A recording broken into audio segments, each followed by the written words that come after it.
నార్మల్గా మాత్రం అట్లా టచ్ చేస్తా. ఈ సందర్భం వచ్చినప్పుడు మళ్ళీ క్లుప్తంగా చెప్తాంట, ఎందుకంటే అప్పుడు మీకు ఇంకా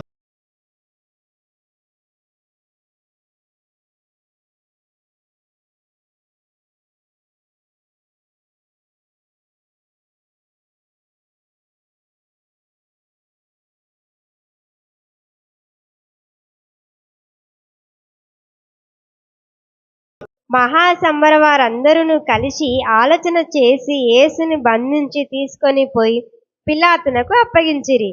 పిలాతు యూదుల రాజు నీవేనా అని ఆయన అడగగా ఆయన నీవన్నట్టే అని అతనితో చెప్పాను. ప్రధాన యాజకులు ఆయన మీద అనేకమైన నేరములు మోపగా పిలాతు ఆయన చూసి, మరలా నీవు ఉత్తరమీ చెప్పవా? నీ మీద వీరు ఎన్ని నేరములు మోపుచున్నారో చూడుమనెను. ఆయనను యేసు ఏ ఉత్తరము చెప్పలేదు గనక పిలాతు ఆశ్చర్యపడెను. ఆయన యేసు మరి ఏ ఉత్తరము చెప్పలేదు గనక పిలాతు ఆశ్చర్యపడెను. ప్రార్థన చేసుకున్నాం. ప్రేమగల, దయగల, కరుణగల రక్షకుడా యేసయ్య, పునరుత్థానుడైన మా దేవా, నీకు వందనాలు. వాక్యము మేము ధ్యానించుచుండగా ప్రభువా, ఏం మాట్లాడాలో ఏం మాట్లాడకూడదో నాలో నుండి మీరు మాట్లాడండి ప్రభువా. వినగల చెవులు, గ్రహించగల మనసును వీరందరికీ దయచేయమని నాజరుడైన యేసు నామం అడుగుచున్నాము తండ్రి. ఆమేన్, ఆమేన్, హల్లెలూయా. అయితే చరిత్రలో ఏమిటి? చరిత్రలో ప్రధాన యాజకులు అందరూ కలిసి దేవుడు అని చెప్పడానికి వచ్చినప్పుడు ఆయనను స్వీకరించడం వీరికి ఇష్టం లేకుండా పోయింది. ఏం లేకుండా పోయింది? చాలామంది జీవితంలో కూడా చూడండి, డబ్బు, ధనము, ఆస్తి బాగా ఉన్నవారు దేవుని గురించి వెళ్ళి చెప్పండి, వారు వింటారా? నేను ఒక ఆస్తి పరులతో తిరిగినప్పుడు వారికి ఎన్నిసార్లు చెప్పినా కానీ ఏం వినరు. వారి ఆస్తి వారు. అయితే ఇక్కడ కూడా డబ్బు పలుకుబడి ఉన్న వారికి వారి ఆటలు సాగాయని గుర్తుపెట్టుకోండి. ఏమిటి? వింటున్నారా? ఏం చెప్పినా వారి ఆటలు సాగవని వారు ఏం చేశారంటే, ప్రభువు ఈయన రాజు అన్న విషయాన్ని వాళ్ళు ఎరగలేదు కాదు, కేవలము ఈయన ద్వారా కార్యములు జరుగుతున్నాయి, అద్భుతములు జరుగుతున్నాయి, ఈయనే క్రీస్తు అన్న విషయాన్ని ఎరిగినప్పుడు ఇక నుండి మన ఆటలు సాగవి, ఇక మనం ఏమి చేసినా నడవదు అన్న పరిస్థితిలో ఉండి ఆయనను పట్టుకొని ఏం చేస్తున్నారంటే పిలాతును వద్దకు తీసుకొచ్చాడు. అప్పుడు ప్రస్తుత పరిస్థితిలో ఉన్నవారు ఎవరంటే పిలాతు. ఆ పిలాతు వద్దకు తీసుకొచ్చి, నువ్వు రాజు ఉన్నాక ఈయన రాజుగా అని చెప్పుకుంటున్నాడు.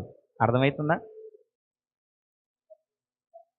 ఒక రాజు ఉన్న తర్వాత ఇంకో రాజుగా అని చెప్పుకోవడం అది కరెక్ట్ అయిన పద్ధతి కాదు కదా, అవునా కదా?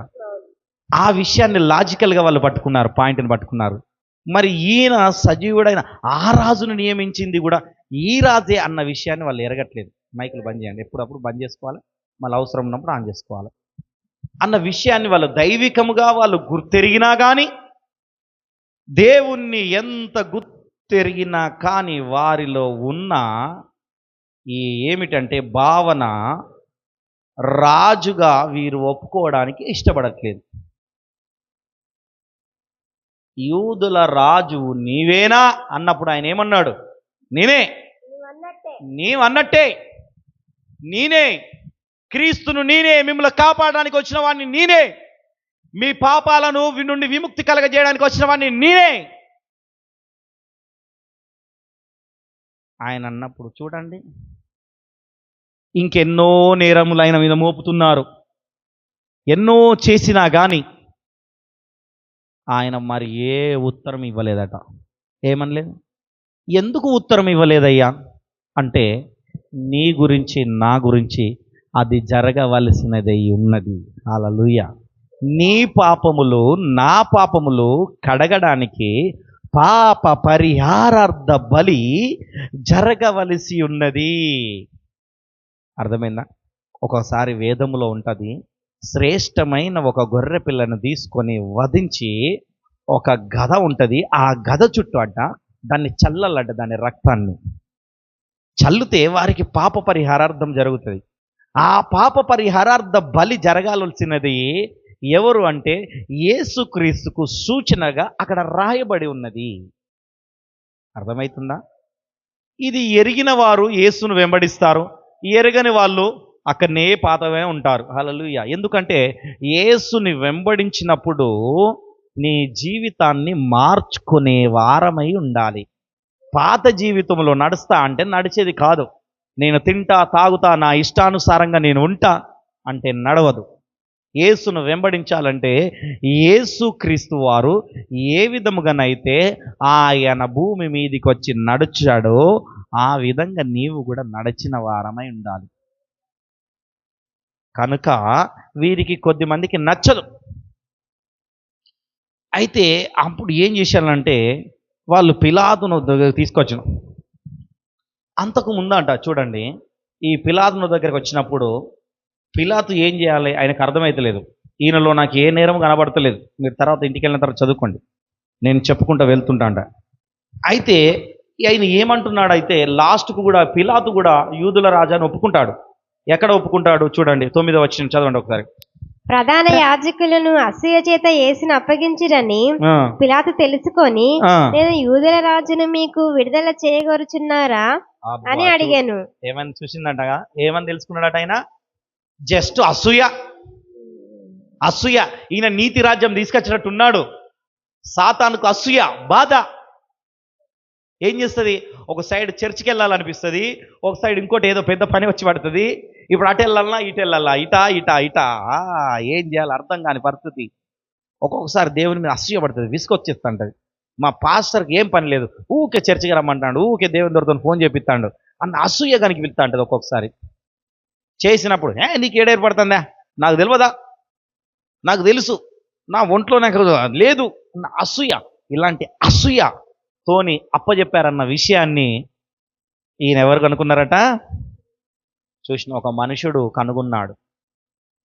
కనుక్కొని ఆయన ఏమంటాడు, అయితే ఈ యూదుల రాజును ఏమి చేయాలా? చూసావా, ఆయన కూడా రాజు అని ఒప్పుకున్నాడు, దేవుడు అని ఒప్పుకున్నాడు. ఈ దేవుణ్ణి ఏం చేయాలా? మరి ఈ దేవుని మీద రక్తము నా మీద పడకూడదే, ఈ నీతిమంతుని రక్తము నా మీదకి రాకూడదే అని వాళ్ళ భార్య కలగనినప్పుడు చెప్పినప్పుడు ఆయన అనుకుంటాడు ఏ విధంగా కడుక్కోవాలన్న ఆశతో ఆయన ఉన్నాడు. హల్లెలూయా. అందుకని ఏం చేయాలా అర్థం కాని పరిస్థితిలో పడిపోయాడు ఆయన. ఇటు ప్రజలను కాదనలేడు, ఇటు ఇప్పుడు దేవుణ్ణి ఏమి కాదనలేడు. కానీ దేవుని చిత్తమేమో నెరవేర్చవలసి ఉన్నది. ప్రజల ఎదుట ఇప్పుడు ఈయన బలవంతుడిగా ఉండాలి, లేకపోతే ఈయన రాజ్యం పడిపోతుంది. చూసారా ఆయన ఎంత ఆలోచించాడో? ఒక మానవుడు ఎంతగా ఆలోచించి వాళ్ళ అసూయను ఎరిగి కూడా నేను ఈయనను విడుదల చేయాలన్న ఆతృత ఈయనకు బాగా కలుగుతుంది. ఎట్లాగో ఈ యూదుల రాజుని బయటికి విడుదల చేయాలి. అయితే వాళ్ళు ప్రజలందరూ ఏం చేశారంటే పాపానికే ఎక్కువ మొగ్గు చూపుతున్నారు. ఎక్కడికి మొగ్గు చూపుతున్నారు? చాలా మంది కూడా అంతే, రాజు దగ్గరికి రావడానికి చూడకుండా పాపానికి ఎక్కువ మొగ్గు చూపుతారు. ఈ పాపాత్ముడు ఎవరంటే దొంగ, పనికి మాలినోడు, అందరిని దోసుకొని తినేటోడు. అర్థమైందా? ఎవడు? బరబ్బా. వాడు అసలే దొంగ, పనికి మాలినోడు, ఊకే బెదిరించి తినేటోళ్ళు, వీళ్ళ మీద ఏదన్నా దోసుకొని తినేటోడు, అందరిని చంపేటోడు, నరహత్య చేసేటోడు, ఇష్టానుసారంగా చేసేటోడు. ఇదే యూదులను మళ్ళీ అలాంటి దొంగ మీద వానికి మనసు మంచుకున్నది వీరికి, కానీ దేవుని మీద లేదు. గుర్తుపెట్టుకోండి, ప్రజలు కూడా అంతే, నేను కూడా అంతే. ఏంటంటే దేవుణ్ణి చేర్చుకోవడానికి ఇష్టపడం, కానీ దేవుని మీద షాడీలు చెప్పడానికి అయితే మస్తు ఉంటామా? దేవుని ఉంటామా? చెప్పు, నోటితో నొప్పుకో. ఉంటామా కదా? దేవేందర్ లాగా అప్పుడప్పుడు షాటీలు చెప్తాడు, నేను మార్చాలయ్యా, ఎవరన్నా ఒకరిని మార్చాలని నేనేం చెప్తాడు, అటే మారిపోతాడు. హల్లెలూయా. వీళ్ళు కూడా ఏంటంటారంటే చాడీలు ఏం చెప్తారు అదికేనా, అబ్బో నాకు మస్తు పని చేసిన బ్యాక్ పెయిన్ వస్తుంది, అట్లా పోయి రిలాక్స్ కావాలి అని అట్లా చెరువు కట్ట పోయి ఓ చిన్నగా ఓ సిగరెటా లేదో అంబారా కొనుక్కొని అందరి ముందర తినద్దు కదా. అందరి ముందర తింటే ఎట్లా తెలిసిపోతుంది కదా. పాస్టర్కి ఎవరైనా ఒకరు చెప్తారు కదా, అవునా కదా? పాస్టర్ సంఘానికి పోయేటోళ్ళు ఇంకో సంఘస్థులు చూసినారనుకో, వాళ్ళు ఖచ్చితంగా చెప్తారు, అందుకని ఏం చెప్తాడు, వీళ్ళు ఏం చెప్తారు, ఎవరికి కనబడద్దు, ఇక ఉంటే ఎవరికి కనబడద్దని అట్లా పోయి ఆ చెట్లకు పోయి అట్లా పోయి, నేను కదా ఎవరికి ఇంటికాడ తెలియద్దని పబ్లో పోయి నేను అయినట్టుగా వీళ్ళు ఏం చెప్తారు అన్నమాట. ఆడ పోయి నెమ్మదిగా పోయి ఆ నోట్లో కొద్దిసేపు నలిమి, లేకపోతే కొద్దిసేపు దీని, లేకపోతే ఇంత జేబులో పెట్టుకొని వచ్చి దాన్ని ఇంత వేసుకొని కొద్దిసేపు అక్కడ ప్రశాంతంగా రిలాక్స్గా కూర్చొని అట్లా వచ్చి ఏం పోతామయ్య అన్ని నొప్పులు ఉన్నాయి ఇట్లా అని ప్రశాంతంగా పడుకుంటారు. ఎందుకు? సాతాను రాజ్యాన్ని కట్టుకునే వారికి ఇలాంటి ఆలోచనలే ఉంటాయి. దైవ రాజ్యాన్ని పిలాతు కూడా ఆయన రాజయ్యుండి కూడా ఆయన ఒప్పుకున్నాడు. చూడండి ఇక్కడ ఉన్న ఎంత గొప్ప మనసు ఆయనది. ఆయన రాజయ్యుండి కూడా ఆయన ఒప్పుకున్నాడు. అంతకు ముందు కాట హేరోదుకు పిలాతుకు పడదట. వాళ్ళిద్దరు కూడా ఈ యేసు విషయంలో శత్రువులు మిత్రులైనట్టుగా. చూడండి ఒకసారి చూద్దామా, లూకా సువార్త 23:12 ఒకసారి చదవండి. 23:12 ఏమని ఉందో ఒకసారి చూడండి. లూకా సువార్త త్వరగా తీయాలి. 23:12. అంతకు ముందు హేరోదును పిలాతును ఒకరినొకడు శత్రువులై ఉండి ఆ దినమున ఒకరినొకడు మిత్రులైరి. ఆ దినమున ఒకరినొకడు ఏమైందంట? ఈ లోకంలో కూడా అంతే.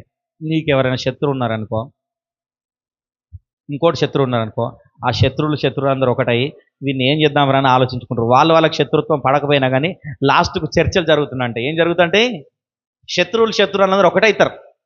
అర్థమైందా? కొన్ని సినిమాలు కూడా ఇట్లనే ఉంటాయి. సినిమాల్లో చూసినప్పుడు కూడా శత్రువులందరూ ఒకటే.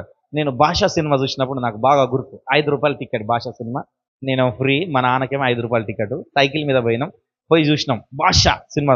తెలుసా? ఎంతమంది తెలుసు? ఆ చూసినప్పుడు తెలిసింది ఈయన మంచి ఆటో డ్రైవర్ ఉంటాడు, వచ్చి అక్కడ చేసుకున్నప్పుడు మారిన మనిషి ఉన్నప్పుడు అప్పుడు శత్రువులు ఇక్కడ శత్రువులు అక్కడ శత్రువులు అందరు కలిసి సంపాలని చూస్తుంటారు వీళ్ళ ఫ్యామిలీని. ఏమంట? శత్రువులు మిత్రులయ్యి. ఇక్కడ కూడా అట్లనే అయింది, మిత్రులు అయిపోయారు. కానీ పీలాతుకు ఆయన మనసు ఏమవుతుందంటే ఆయన మనసు ఈ దేవుణ్ణి ఈ రాజుని శిక్షించడానికి ఒప్పుకోవట్లేదు. ప్రజల బలవంతముగా ఆయన శిక్షించాడు తప్పితే ఆయన మనసు ఒప్పుకోలే. అక్కడైతే శత్రువులు మిత్రులు అయిపోయారు, ఒకటయ్యారు. అయినా కానీ ఏం చేయాలో ఈయనకు అర్థమైతలేదు. ఈయన ఒక అధికారంలో ఉన్నాడు, ఏం చేయాలో అర్థం కాదు. పరిస్థితి జీవితంలో కొద్దిమంది ఉంటారు, బాప్టిజం తీసుకొని అన్ని ఉంటారు, ఏమి చేయాలన్న అర్థం కాకుండా చేసే పనులన్నీ దొంగతనంగా చేస్తుంటారు. ఇక దేవుడు ఆశీర్వదించబడట్లేదు అంటారు. ఏమంటారు? చేసే పనులన్నీ దొంగతనంగా, నువ్వు యేసును సిలువకేయాలనే నీ ఆలోచన నీలో ఉన్న తర్వాత నీవెక్కడి నుండి ఆశీర్వదించబడతావు? నేను చెప్పే క్వశ్చన్ అర్థమవుతుందా? ఇప్పుడు శత్రువులు మన శత్రువు ఎవడు? సాతాను. ఆ సాతానుకు నీవు స్నేహితుడు అయినప్పుడు, నీవు వాడికి మిత్రుడు అయినప్పుడు నీలో నుండి ఆశీర్వాదం ఎక్కడి నుండి వస్తుంది? అప్పుడు వాడు ఏం చేస్తాడు ఎరికైనా? నీ కాలు నొప్పో, నడుము నొప్పో, తలనొప్పో, లేకపోతే జ్వరమో, ఇంకా ఏదో ఒక బాధ తీసుకొచ్చి అక్కడ కూర్చోబెడతాడు. ఏం చేస్తాడు? ఇంట్లో కూర్చోబెడతాడు. ఇక్కడ రానియాడు.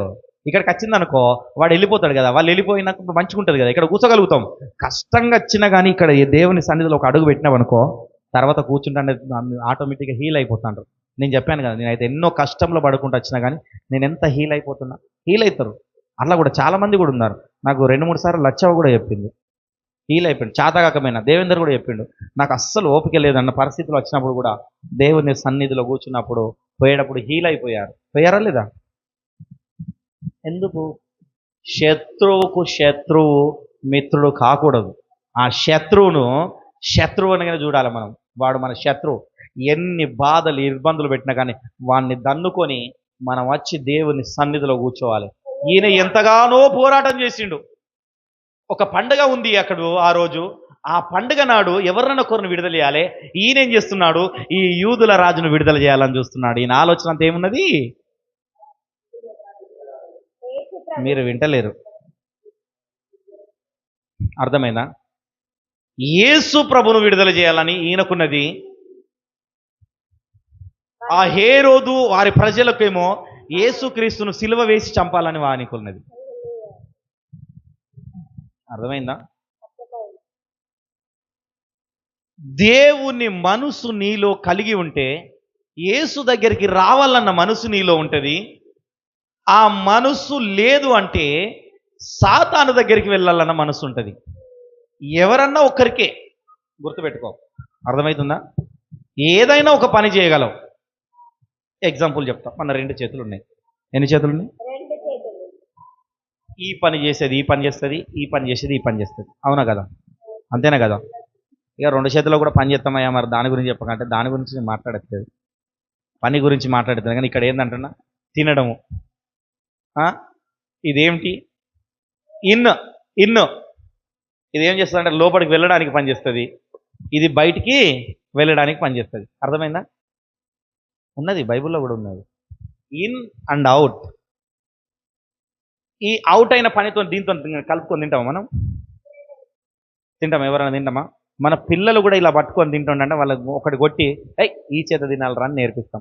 అంతేనా కదా? నేర్పిస్తావా? నేర్పేవా? చిన్నప్పుడు మా కొడుకు అట్లనే నేర్పించిన.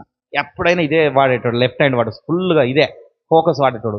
దీంతోనే అది చేస్తాను. అట్లా కాదు రాని వాడిని మస్సాలు కొట్టిన. అట్లా కొడతా అంటే అప్పుడు వానికి భయమై నన్ను చూసి ఇట్లా ఇక అలవాటు అయిపోయింది. ఇప్పుడు ఏమేమి అలవాటు అయింది? అలవాటు. అది చాలా ప్రాముఖ్యమైనది. నేర్పిస్తా అంటాం కదా. అంటే నీవు దేవుని యుద్ధకు రావాలన్న మనసు ఉండాలి, కానీ ఎలాంటి పరిస్థితిలో ఉన్నా కానీ ఆయన యుద్ధకు వస్తావు. మనసు నీలో సరిగ్గా లేనప్పుడు ఈ సాతాను దగ్గరికి వెళ్తాడు, వెనకడిగిపోతాంటది. అర్థమైనప్పుడు నేను చెప్పింది. ఈయనకు పిలాతుకు మనసు ఉన్నది, అందుకనే ఆయన చనిపోతే కూడా ఈయన ఆశ్చర్యపోయాడు. అర్థమైందా? పిలాతు చనిపోతే కూడా ఆశ్చర్యపోయాడు. పిలాతు దేవుని మనసు ఎరగలే. కాకపోతే ఆయన దేవుని మనసు ఏమిటి అంటే, చూడండి, ఆయనను ఎవరు చంపలేరు. అవునా కదా? చూద్దామా ఒకసారి వాక్యం చూద్దామా? వాక్యం చూసిన తర్వాత ముందుకెళ్దాం. యోహాను సువార్త 10వ అధ్యాయం 16 నుండి ఒకసారి చదువుదామా? యోహాను సువార్త 10వ అధ్యాయం 16 నుండి. ఓ యేసయ్యా నీకు స్తోత్రం. చదువు 16 నుండి. ఆ దొడ్డివి కాని వేరే గొర్రెలను నాకు కలవు, వాటిని కూడా నేను తోడుకొని రావలెను, అవి నా స్వరము వినును. చాలు. ఏంటంటే దొడ్డివి కాని వేరే గొర్రెలు ఉన్నాయట. ప్రభు ఈ మాట ఎందుకు చెప్తున్నాడు ఎరికనా? ఫస్ట్ ఆయన వచ్చినది నశించిపోతున్న ఇజ్రాయిల్ యుద్ధకే వచ్చాడు. యూదుల గురించి ఆయన వచ్చాడు. మరి వేరే దొడ్డి గలవంటే మనం అన్యులం, మనకు తెలుసు. గుర్తుపెట్టుకోండి. ఎలా తెలుసు? మనకు తెలుసా? తెలియదా? చెప్పనా ఎలా తెలుసు అన్నది? సరే ఒకసారి ఇదే యోహాను సువార్త 4వ అధ్యాయం తీయండి. 4వ అధ్యాయం తీసినప్పుడు 20 నుండి చదివితే మనకు అర్థమవుతుంది. దాంట్లో ఒక స్త్రీ ఉంటుంది, అన్యురాలు. ఆ స్త్రీ చూడండి ఏమని చెప్తుందంటే, తీయండి నేను కూడా తీస్తా. 20 నుండి చదవండి. 20 నుండి చదవండి. 4:20 నుండి. మా పితరులు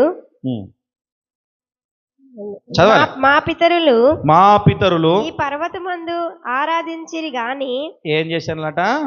పర్వతమందు ఆరాధించిరి గాని రైటా ఆరాధింపవలసిన స్థలము యెరూషలేములో ఉన్నదని మీరు చెప్పుదురని ఆయనతో చెప్పగా, యేసు ఆమెతో ఇట్లా నేను అమ్మ ఒక కాలము వచ్చుచున్నది, అమ్మా ఒక కాలము వచ్చుచున్నది, ఆ కాలమందు ఈ పర్వతము మీదనైనను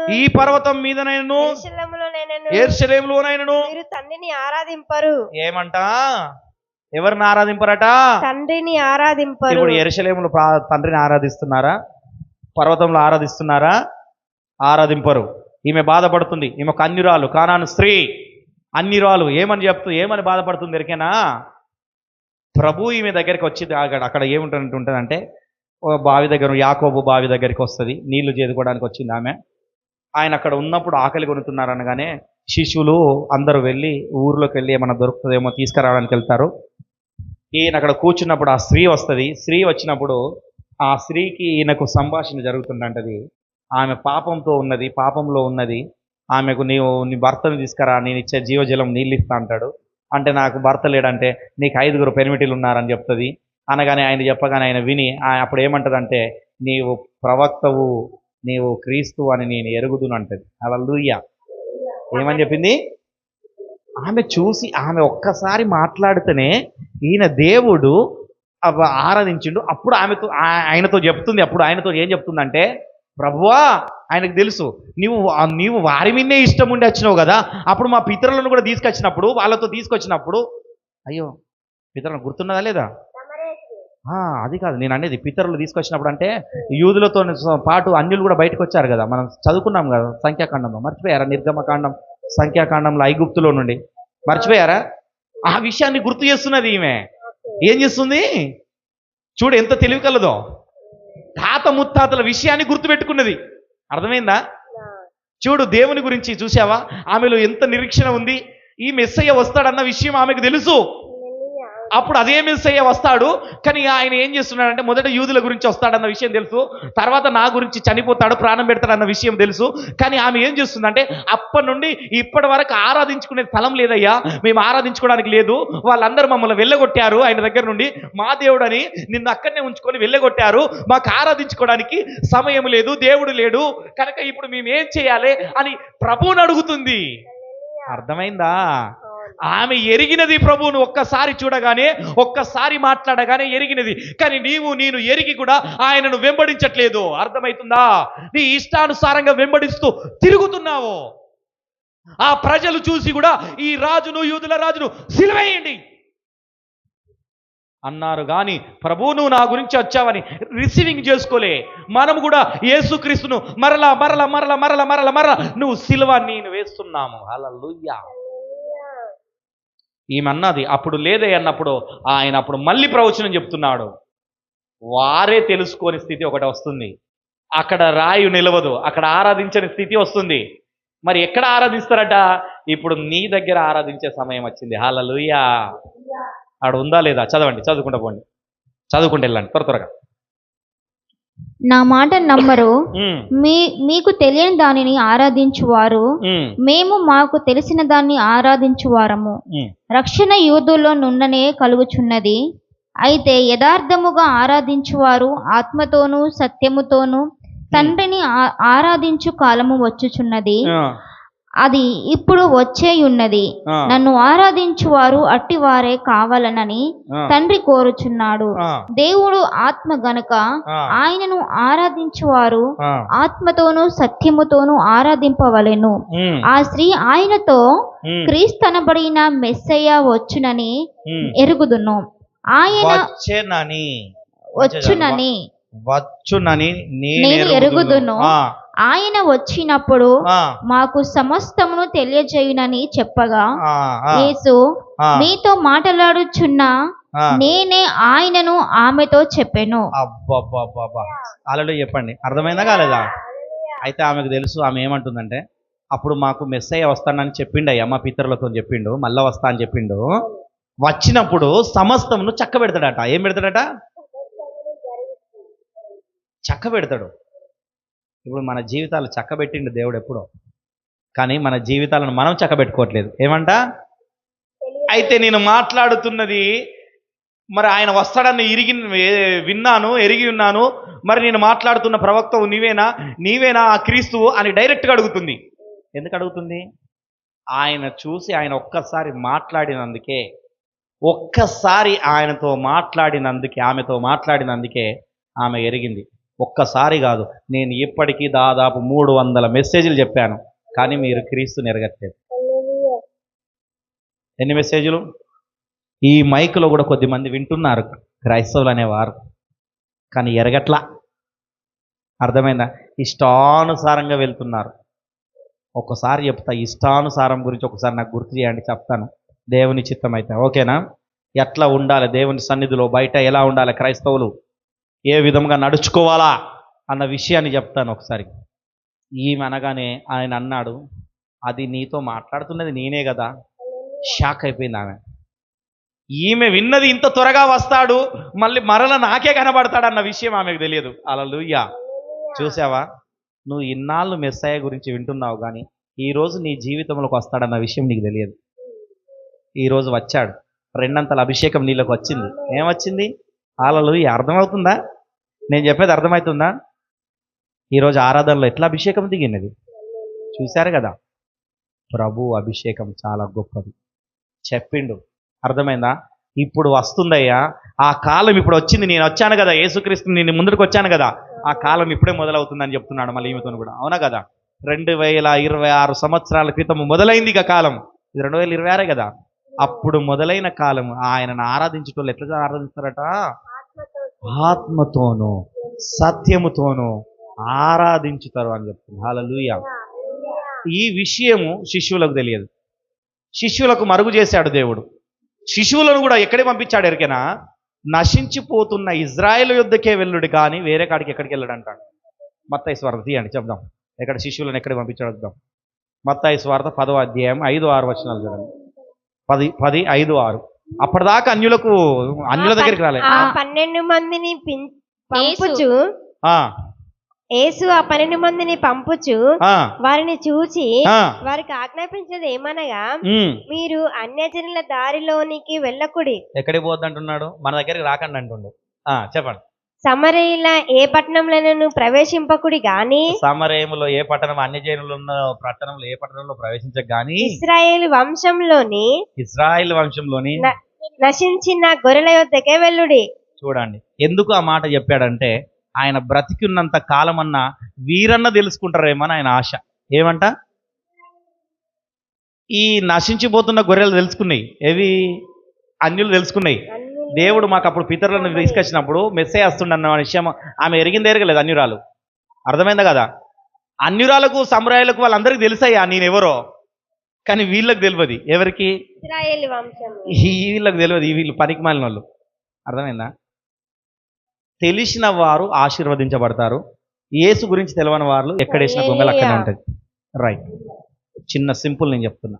ఏం చెప్తున్నా? యేసు గురించి తెలిసిన వారు ఆశీర్వదించబడతారు. ఆశీర్వాదంలో ఒక మెట్టు ముందుకెళ్తారు. అర్థమైందా? తెలియని వారు ఎక్కడేసిన గొంగలి అక్కనే.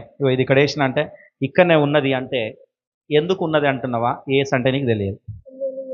ఇజ్రాయిల్కి తెలియదు. అర్థమైందా? ఈ సమరయ స్త్రీకి తెలిసింది అదే లేదా? మెస్సయ్య వస్తానని మాకు అప్పుడు చెప్పాడు. అప్పుడు వచ్చినప్పుడు మమ్మల్ని కూడా చక్క పెడతానని ఆయన చెప్పిండు. ఆయన మాట చెప్పిండు. మమ్మల్ని కూడా సృష్టించిన వాడు ఆయనే కనుక మా గురించి ఆయన వస్తాడు. ఆయన గురించి ఆయన వచ్చడమే కాదు, మా గురించి రక్తాన్ని చిందిస్తాడు అన్న విషయం మాకు తెలుసయ్యా అంటే ఆ మెస్సయ్య నేనేనమ్మా వచ్చిందని చెప్పుకున్నాడు. హల్లెలూయా. చూసావా ఎంత గొప్ప దేవుడో? ఇన్నాళ్ళు నువ్వు రక్షింపబడి నీవు సాగకుండా దేవునిలో ముందుకు వెళ్ళకుండా ఇంకా పాపంలో పడి ఉన్నావేమో. ఆమె కూడా పాపాత్మురాలే. యేసు గురించి తెలిసి కూడా పాపం చేసింది. 5 పెనిమిటీలట. చూడండి అర్థమైందా? దీన్ని మనం ఏ విధంగా చూసుకోవచ్చు అంటే తాగుబోతోడు, తిరుగుబోతోడు, తిండిపోతోడు, లేజీనాడు, లేజీ కాలం కలిగిన వాళ్ళు, ఏ పని చేయని బద్ధకస్తులు, ఇలాంటివి కూడా చూసుకోవచ్చు. అవునా కదా? అర్థమవుతుందా? ఇలాంటివి కూడా చూసుకోవచ్చు. వీరు ఎవరు అంటే యేసు గురించి తెలుసు కానీ యేసును వెంబడించేటోళ్ళు కాదు. యేసు మా సమస్తంను చక్కబెడతాడు అన్న విషయం తెలుసు కానీ తెలియకుండా యేసును ఏం చేసేటోళ్ళు అంటే సిలువ వేసేటోళ్ళు. అంటే వీళ్ళు యూదులతోని కలిసిన వాళ్ళు. ఏమనుకోవాలి వీళ్ళను? అర్థమైందా? యూదులతో సాంగత్యం చేసేటోళ్ళు అన్నమాట. ఇప్పుడు యూదులు ఏం చేశారు? మన దానికి వచ్చేద్దాం మళ్ళీ. రైట్, కమ్ టు మన దగ్గరికి వద్దాం. యేసు ప్రభు కూడా ఒక కాడ ఒప్పుకుంటాడు. 15వ అధ్యాయంలోకి వచ్చినప్పుడు యేసు కూడా నేను నశించిపోతున్న ఇజ్రాయెల్ ఇంటి వద్దకే వచ్చాను కానీ నేను వేరే దగ్గర రాలే అంటాడు. 15:24 ఉంటుంది. మత్తయి సువార్త 15:24 ఉంటుంది. చదవకండి, తర్వాత చదువుకోండి, రాసుకోండి. 15:24 ఆ యేసు కూడా స్వయంగా అంటాడు, అక్కడ ఒప్పుకుంటా అంటాడు. కానీ ఇక్కడ అయితే ఎవరైతే ఈ యేసును ఎరుగుతారో, గుర్తుపెట్టుకోండి, ఎవరైతే ఈ యేసును వెంబడిస్తారో ఆ యేసుకు ఏమి చేయాలో ఆయనకు తెలుసు. వెంబడించిన వాళ్ళు కూడా ఆ యేసు మరణాన్ని ఆపలేరు. గుర్తుపెట్టుకోండి, ఏం చేయలేరు? మరణాన్ని ఆపలేడు. అధికారి పిలాతే ఆపలేకపోయాడు. అర్థమవుతుందా? పిలాతే ఆపలేకపోయాడు. మరి ప్రభువు ఈ మరణము గురించి ఏ మాట చెప్తున్నాడు? అందుకు పిలాతు చూడండి, యోహాను సువార్త 10:16-18 చూసుకుంటే, ఎవడును నా ప్రాణం తీయగోరడు, నా ప్రాణమును తీయటకు వేటుటకు నాకే అధికారం కలదు అంటాడు. అక్కడ చదవకండి, ఇంతకుముందు తీశారు కదా, రాసి పెట్టుకోండి. యోహాను సువార్తలు ఉంటుంది. ఏంటంటే ఎవడు తీయలేడు ఆయన ప్రాణం. ఈయననే ప్రాణాన్ని ఇయ్యడానికి అక్కడికి ముందుకు వచ్చి అందుకనే మౌనముగా ఉన్నాడట. అంతమంది అన్ని నిందలు, ఇబ్బందులు, కేకలు వేసినా కానీ ఏం చేశాడు? ఏ ఉత్తరం ఇవ్వకుండా మౌనంగా ఉన్నాడు. ఎందుకు మౌనంగా ఉన్నాడంటే ఈ సమరయ స్త్రీకి తెలుసు ఆ మెస్సయ్య వచ్చినప్పుడు ఆయన రక్తం ద్వారా మమ్మల్ని అందరినీ కడుగుతాడో అన్న విషయం ఆమెకు తెలుసు. కనుక అక్కడ ఆయన విన్నప్పుడు అక్కడ చూసుకుంటే అదే అధ్యాయం చూసుకుంటూ పోతే మనం చదువుకుంటే ఇంతకుముందు లూకా సువార్త చూసుకుంటూ పోయినాం. యోహాను సువార్త 4వ అధ్యాయం చూసుకుంటూ పోతే 2 రోజులు వాళ్ళతో ఉన్నాడట ప్రభు. వాళ్ళు నమ్మలేదట. ఏంది వాళ్ళ కుటుంబం, వాళ్ళ ఊరు వాళ్ళకి ఈమె పోయి చెప్తే నమ్మలేదట. నమ్మకపోతే ఈయన్నే స్వయంగా 2 రోజులు ఉన్నప్పుడు వాళ్ళు నమ్మిళ్ళు. అప్పుడు నమ్మిళ్ళు. మెస్సయ్య వచ్చిండు, మా గురించి వచ్చిండు, ఇక మాకు సమస్తం చక్కబెడతాడు, ఇక మేము ఇప్పటి నుండి మేము స్వయంగా మంచిగా ఆరాధించుకుంటాం, స్వేచ్ఛగా ఆరాధించుకుంటాం. మళ్ళీ స్వేచ్ఛగా ఆరాధించుకునే సమయం వస్తుంది. ఈ దేశంలో మళ్ళీ స్వేచ్ఛగా ఆరాధించుకునే సమయం వస్తుంది. నేను ఒక ప్రవక్తగా నేను ప్రాపస్ చేస్తున్నాను. దేవుడు చెప్తున్నాడు నాతో, ఈ దేశంలో మళ్ళీ స్వేచ్ఛగా ఆరాధించే సమయం వస్తుంది. అల్లర్లు గొడవల నుండి దేవుడు విముక్తి కలగజేయబోతున్నాడు. దేవుడు నాతో మాట్లాడుతున్నాడు. వచ్చాడు, మెస్సయ్య వచ్చాడు. ఆయనను ఆరాధించే వారికి ఆత్మతోను సత్యముతో ఆరాధించే సమయం వచ్చింది. శ్రమల కాలము నుండి విడుదల కాబోతున్నాము. హల్లెలూయా. దేవుడు ఇది రాసి పెట్టుకోండి, తలకిందులుగా చేయబోతున్నాడు భారతదేశంలో. మంచి ప్రవక్తలను లేపబోతున్నాడు, మంచి ఆరాధికులను లేపబోతున్నాడు. ఎందుకు? ఆనాడు లేపడానికే కదా ఈనాడు సిల్వకు ఆయన తల వంచినది. హల్లెలూయా, హల్లెలూయా. ఎవడు ఆయన తీయలే, తనంతట తానే ప్రాణమును పెట్టాడు. పెట్టినప్పుడు చూసారా, గుర్తుపెట్టుకోండి, ఆయన మరణించినప్పుడు ఒక అధికారి వచ్చి ఏమని అడుగుతున్నాడంటే, ఆయన దేహం నియమని అడిగాడు. పేరు అవన్నీ చెప్పట్లేదు, కానీ నేను దేహం నియమని అడిగినప్పుడు ఆయన ఏమనుకున్నాడంటే, పీలాత్ ఏమనుకున్నాడంటే, ఈ నీతిమంతుడు ఇప్పుడే చనిపోయాడా? ఆయన ఆశ్చర్యం కలుగుతా ఉంటుంది. చూడండి ఒకసారి ఆ వచనాన్ని కూడా చూసుకున్నామా? ఇది 38 నుండి చదవండి. 38గా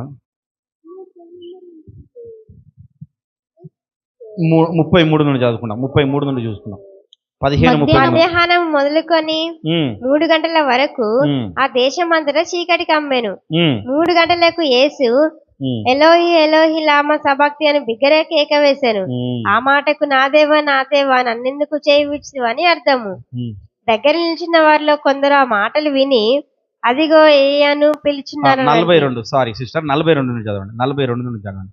సారీ 42. ఆ దినము సిద్ధపరచు దినము అనగా విశ్రాంతి దినమునకు పూర్వ దినము గనుక సాయంకాలం అయినప్పుడు అమరిమత యోసేపు తెగించి పిలాతు వద్దకు వెళ్లి యేసు దేహము తనకిమ్మని అడిగాను.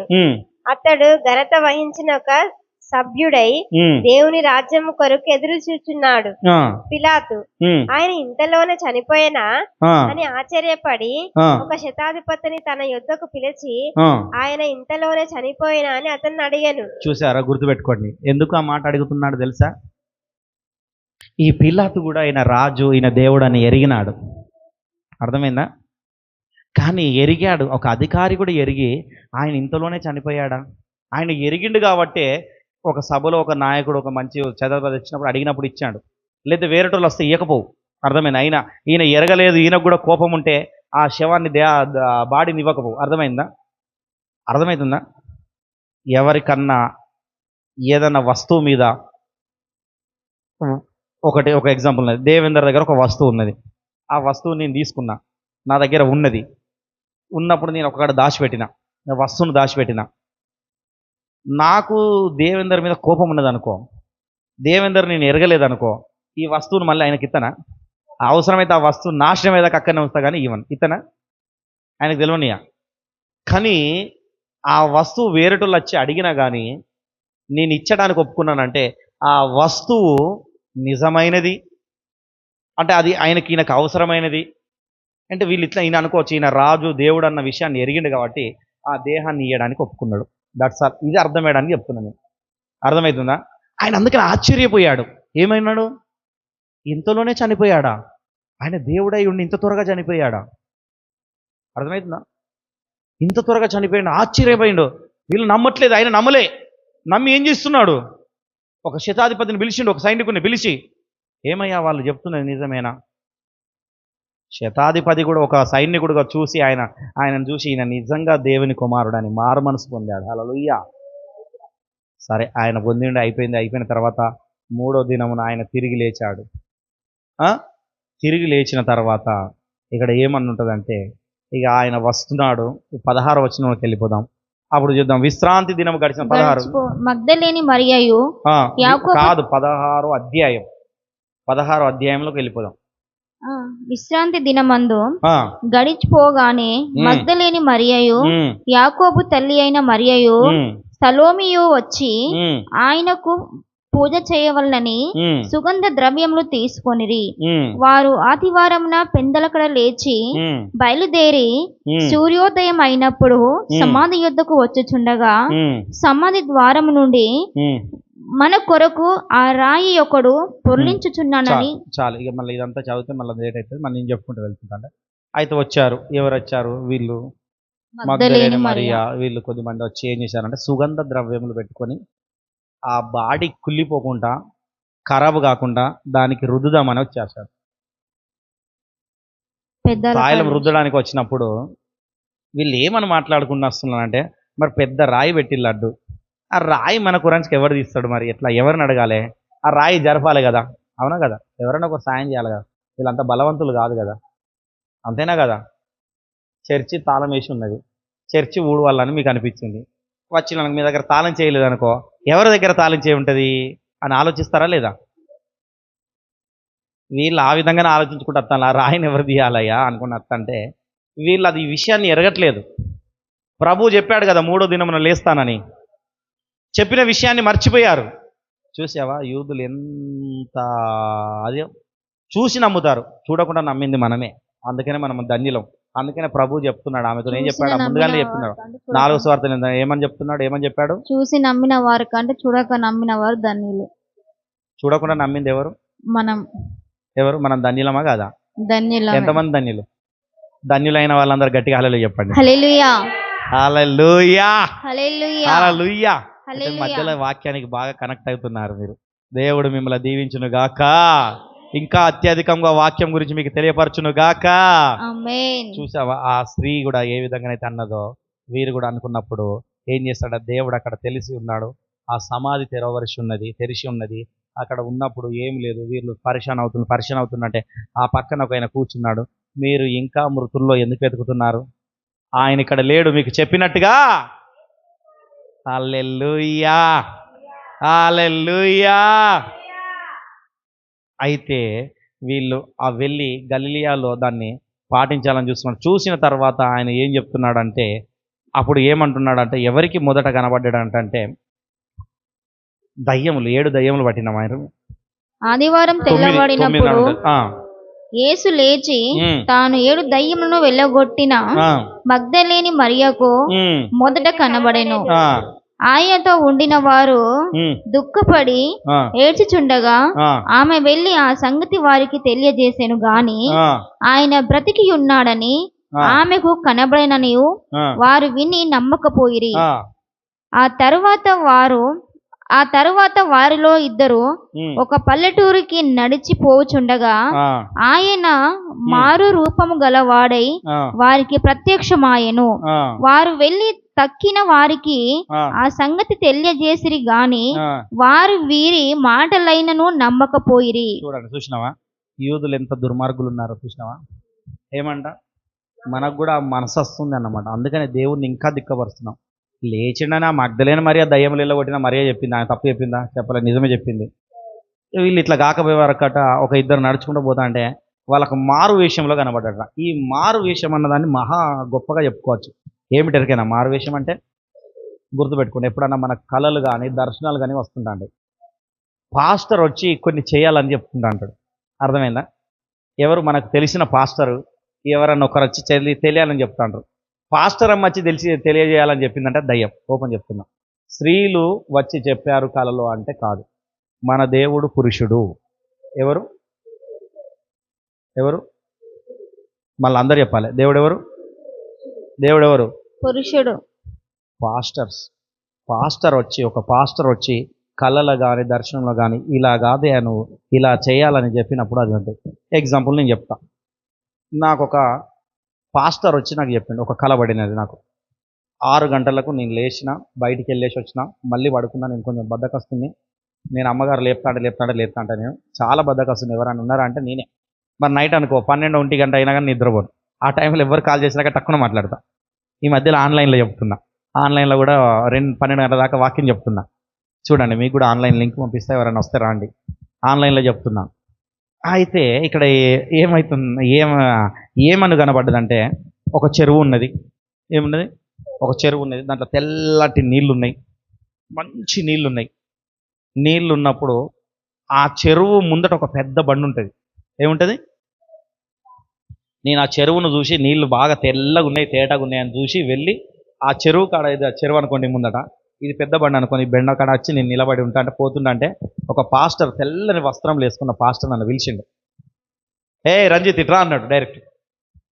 ఏందన్నా నీకు ఏడ పని లేదని కూడా పోతాను. ఆయన తెలిసిన పాస్టర్, ఎవరు పేరు చెప్పట్లేదు కానీ నేను చెప్తాను, తెలిసిన పాస్టర్ కాబట్టి నేను ఏమంటా, ఏందన్నా నీకు ఏడ పని లేదు, నాకు డ్రైవింగ్ సమయం అయితే పోవాలని నేను అన్నప్పుడు ఆయన నాతో ఏమని చెప్పాడు ఎరికేనా, ఈ నీళ్లు ఉన్నాయి కదా, ఈ నీటిలో ఒక మధ్యలో అక్కడ రాయి ఉంటుంది, ఒక చిన్న రాయి ఉంటుంది. మేము అక్కడ ఈత నేర్చుకున్నది అందులోనే. అక్కడ రాయి ఉంటుంది. ఆ రాయి ఉన్నప్పుడు నువ్వు ఇక్కడ నుండి ఆ రాయి వరకు ఎక్కడి దాకా వెళ్ళకు, అంత లోతు కూడా వెళ్ళకు. ఏమంటున్నాడు, ఇక్కడ నుండి ఆ రాయి వరకు 1 గంట సేపు నువ్వు ఈత కొట్టు. నీవు ఈ రోజంతా చేస్తే, నువ్వు డ్రైవింగ్ చేస్తే నీకు వచ్చే 1500 రూపాయలు నువ్వు ఈ 1 గంట సేపు ఈత కొట్టు, నేను నీకు ఇస్తా అన్నాడు. ఏమన్నాడు అంటే ఏమన్నట్టు, దాన్ని నేనేం అర్థం చేసుకోవాలి? పరిశుద్ధాత్మలో నీవు ఉన్నావు, బండ మీద నీవు నిలబడి ఉన్నావు, కానీ నీవు పూర్తిగా నా మీద డిపెండ్ కాలేదు, నీవు లోకం మీద డిపెండ్ అయ్యే ఉన్నావు, నా మీద డిపెండ్ కావయ్యా అని ఆయన తెలియపరుస్తున్నాడు, నాకు చెప్తున్నాడు.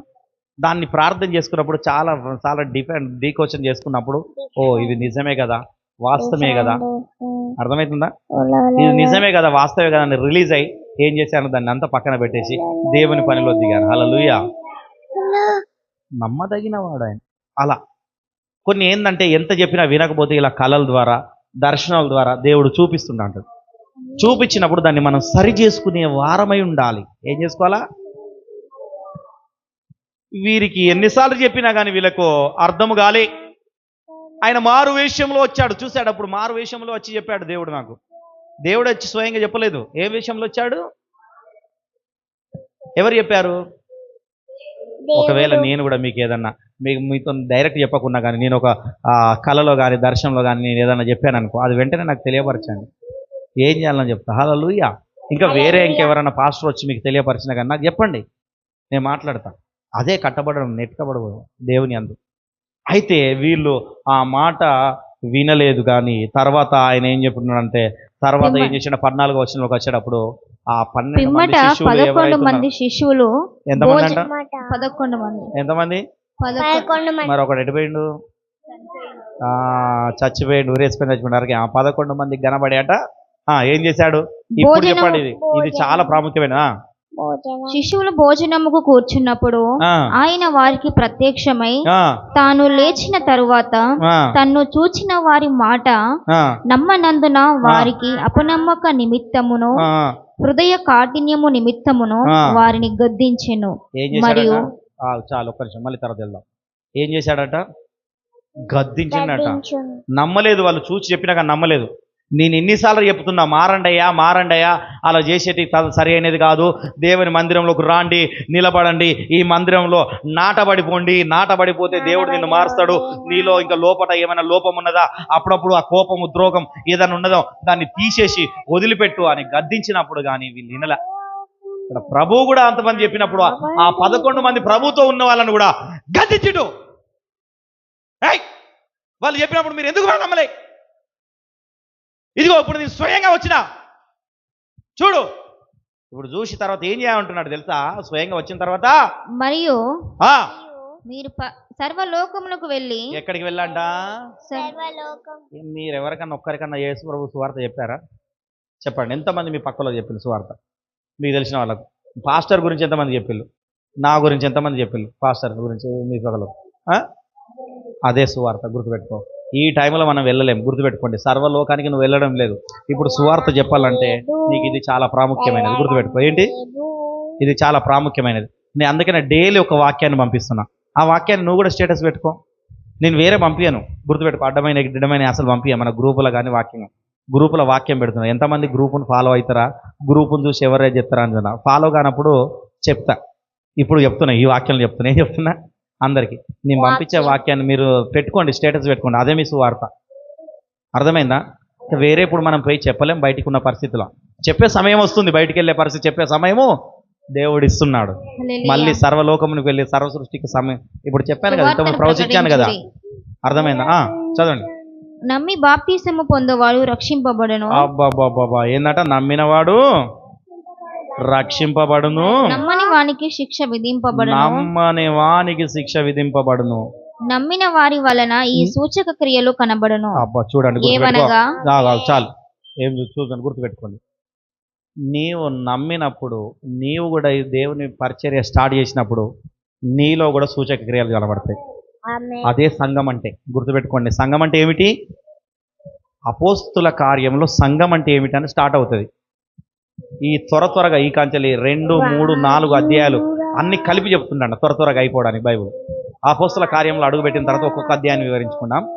తర్వాత లూకా సువార్త మనకు స్టార్ట్ అవుతుంది కదా, 1, 2, 3, 4 అధ్యాయాల వరకు మ్యాక్సిమం నెక్స్ట్ వారం చేస్తా. ఇట్లా అక్కడక్కడ టచ్ అప్ చేస్తున్నాడు.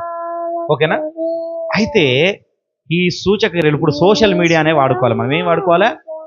ఈ సోషల్ మీడియాను వాడుకున్నప్పుడు ఈ ఊకే ఎన్నడు లేని ఈయన ఊకే ఇవే స్టేటస్లు పెడతాడు, వీళ్ళ పాస్టర్ గురించే పెడుతున్నా అన్నది ఆలోచన వాళ్ళకు వస్తుంది. వాళ్ళకు సువార్త తెలిసిపోతుంది ఆటోమేటిక్గా. అన్యులు కూడా ఉంటారు మనతో దోస్తులు, అవునా కదా? అడుగుతున్నాడు. అందరు నన్ను ఇప్పుడు ఏమంటారు ఎరికేనా? పాస్టర్ సాబ్ అంత బాగేనా అంటారు. ఎవరు చూడు ఏమంటారు? అన్యులు కూడా పాస్టర్ సాబ్ అంటారు. తెలిసిపోయింది వాళ్ళకి. నేను రోజు పెడుతున్నా స్టేటస్, ఇది పెడుతున్నా అంటే ఏమైనా తెలిసిపోయింది. వాళ్ళు నమ్మిన వాడు రక్షింపబడతాడు, నమ్మని వాడికి అంతే శిక్ష. ఆ విషయం అది విరిగిన వారమే. మరి నమ్మినప్పుడు ఏ సూచక క్రియలు కనబడతాయి అంటే, నీవు ప్రార్థన చేసినప్పుడు కూడా దయ్యం వెళ్ళగొట్టాలి, నీవు ప్రార్థన చేసినప్పుడు కూడా రోగం పోవాలి. అదే నేను కోరుకునేది. నా దగ్గర నుండి ఏ కార్యం అయితే జరుగుతుందని మీరు వింటున్నారో మీ దగ్గర నుండి నేను వినగలిగిన వారనై ఉండాల. అది దేవుని ఆత్మ. ఏమిటి? అది దేవుని ఆత్మ, అది సంఘము, వేరే సంఘం కాదు. పాస్టర్ ఒక్కడు చేస్తే సంఘం కాదు, గుర్తుపెట్టుకో. మీరేమన్నా అనుకోండి, పాస్టర్ ఒకడే సోల్ అండ్ సో చేస్తే సంఘం కాదు. సంఘం అనగా 10 మంది చేసేది, అదే కార్యం చేసేది సంఘము. హల్లెలూయా. పాస్టర్ అందుబాటులో లేనప్పుడు సంఘం అంతా వెళ్ళి ఆదరించినప్పుడు, వారు ప్రార్థన చేసినప్పుడు వారి ఇంటిలో ఆదరణ కలుగుతుంది, వారి ఇంటిలో స్వస్థత కలుగుతుంది. అది కదా సంఘం అంటే. హల్లెలూయా. మొన్న అందుకనే సంఘం మొత్తాన్ని పంపించాను రాజు వాళ్ళ ఇంటికి. ఎక్కడికి పంపించిన? ప్రతి ఒక్కరికి ఫోన్ చేసిన, అందరు కలిసి వెళ్ళాలి టామికు. ఎందుకంటే సంఘం అంటే అది. ఏది? సంఘమంతే అపోస్తుల బోధ అంటే, అపోస్తుల కార్యం మొదలుంచినప్పుడు వారందరూ భాషలతో మాట్లాడిల్లట, వారందరూ ప్రార్థన చేసినప్పుడు కార్యం జరిగింది, అందరితో దేవుడు మాట్లాడేశాడు. హల్లెలూయా. పాస్టర్ ఒక్కరితో మాట్లాడలా, ఈరోజు అందరినీ తాకాడు. ఇలా తాకుతున్నాండి, మీరందరూ కూడా టంగ్స్ విడుదల అవుతుందంటే. హల్లెలూయా. అర్థమైందా? ఒక్కరికి ఇద్దరికి కాదు, తర్వాత సంఘమంతా విడుదల అవుతా ఉంటది. ఎందుకు విడుదల అవుతా ఉంటది? స్థిరమైన సంఘములో అపోస్తుల బోధల యందు మీరు నిలబడుతున్నారు గనక అప్పుడు విడుదల అవుతుంది. హల్లెలూయా. అయితే చూడండి, మనం వెళ్ళి చేయడం ఇది చాలా ప్రాముఖ్యమైనది. దీన్ని కూడా మనం 5 భాగాలుగా, ఈ అధ్యాయాన్ని 5 భాగాలుగా విభజించుకోవచ్చు. ఎన్ని భాగాలుగా విభజించుకోవచ్చు? 5. 1 పిలాతు విచారణ తీర్పు, 1 సిలువ వేయడం, 2వది యేసు మరణం, తర్వాత యేసు పునరుత్థానం, తర్వాత శిష్యులకు ప్రత్యక్షత. ఎన్ని చెప్పాను? 5. 2 అధ్యాయాలను 5 భాగాలు చేసేసిన. ఈ 5 వచ్చినాయా రాలేదా? వచ్చినాయి. పిలాతు తీర్పు, ఈ నీతిమంతుడు ఎదుట నాకు ఏ దోషము కనబడతలేదు, సిలువ వేయండి అని వాళ్ళు అన్నారు, సిలువ వేసిండు. సిలువ వేసిన తర్వాత యేసు సమాధి దగ్గర ఉన్నారు. సమాధి గురించి చెప్పాను కదా, సమాధి అయిపోయిన తర్వాత యేసు పునరుత్థానుడై ఈ మగ్దలేనే 7 దయ్యంలో కనబడ్డాడు. అయిపోయిందా? పునరుత్థానం అయిపోయిందా? ఇప్పుడు లాస్ట్గా ఏమైందంటే శిష్యులకు ప్రత్యక్షమైండు. ఏమిటైండు? ఆ శిష్యులను గద్దించిండు, ప్రత్యక్షమైండు, అయిపోయింది. సర్వలోకంకి వెళ్ళి సర్వ సృష్టికి సువార్తను ప్రకటించండి అని చెప్పేసిండు. ఇక నమ్మిన వారు రక్షింపబడతారు, నమ్మని వారికి శిక్ష విధింపబడుతుంది. నేను చూస్తున్నా, కానీ మీరే నమ్ముతలేరు కనుక మిమ్మల్ని గద్దించడానికి ముందు వచ్చి నేను చెప్తున్నా. కనుక ఇంతకాలం మీరు అటు ఇటు అయిన స్థితిలో ఉన్నా కానీ ఈ రోజు ఈ వాక్యాన్ని విని నీవు మారు మనసు పొందితే, నీవు సిలువ వేయబడిన క్రీస్తును నువ్వు ఆరాధిస్తున్నావు, పునరుత్థానుడైన క్రీస్తును ఆరాధిస్తున్నావా, నీకు నీవో తెలుసుకోవాల్సిన వారమై ఉండాలి. అందరూ ఇంకా సిలువ వేయండి కానీ ఉన్నారు.